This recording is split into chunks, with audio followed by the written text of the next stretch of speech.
రాష్ట్ర విభజన తర్వాత కూడా ఆహ్, కృష్ణా జలాలకు సంబంధించి అవ్వచ్చు, గోదావరి జలాలకు సంబంధించి చాలా ఇష్యూస్ నడుస్తుంది ఈ 2 రాష్ట్రాల మధ్యలో. బనకచెర్లకు సంబంధించి సముద్రంలోకి వెళ్ళిపోతున్న వాటర్‌ని మేము లిఫ్ట్ చేసి తీసుకుంటే తప్పేంటని లోకేష్ గారు ఇప్పుడు ఆంధ్రప్రదేశ్ గవర్నమెంట్ మాట్లాడుతున్నారు. దీనికి సంబంధించిన 2 రాష్ట్రాల మధ్య మాటల యుద్ధం జరుగుతుంది. ఎలా చూస్తారు సార్ ఈ గోదావరి జలాలకు సంబంధించి ఇప్పుడు విషయం? గోదావరి జలాలు అప్పుడు గోదావరి బచావతి ట్రిబ్యునల్ కృష్ణా నది మీద ఉంది. అంటే గోదావరి జలాల మీద ట్రిబ్యునల్ ఉంది. వాళ్ళు తీర్పు ఇచ్చారు. హ్మ్.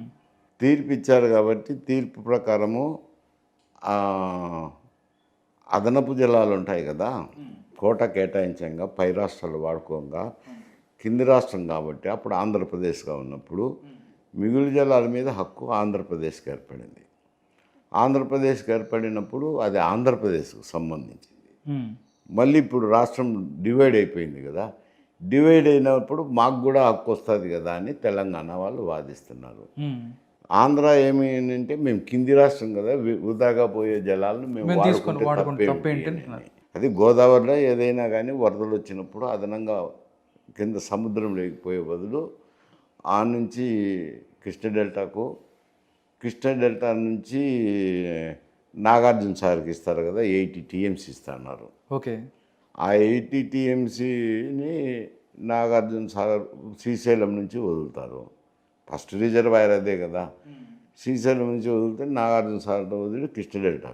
ఇప్పుడు ఏం చేస్తారు అని అంటే గోదావరి జలాలు ఇక్కడికి మళ్లించినప్పుడు, కృష్ణ డెల్టాకు మళ్లించినప్పుడు అవి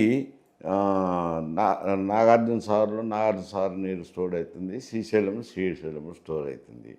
ఇప్పుడు అక్కడ పోయే 50 టీఎంసీలు హ్మ్. అది వాడుకుంటాము ఇంకా అదనంగా వచ్చినప్పుడు అని ఎత్తిపోతల పథకం బనకచెర్లకు పెడతామని కూటమి ప్రభుత్వం చెప్పింది.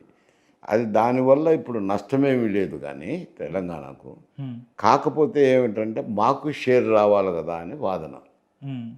ఏదైతే అదనపు జలాల మీద ఉమ్మడి ఆంధ్రప్రదేశ్కి ఇచ్చినారు కానీ, అంటే అప్పుడు మేము కూడా ఉన్నాం కదా అప్పుడు. ఉన్నాం కదా, మాకు షేర్ రావాలనేది అది తగదాదు.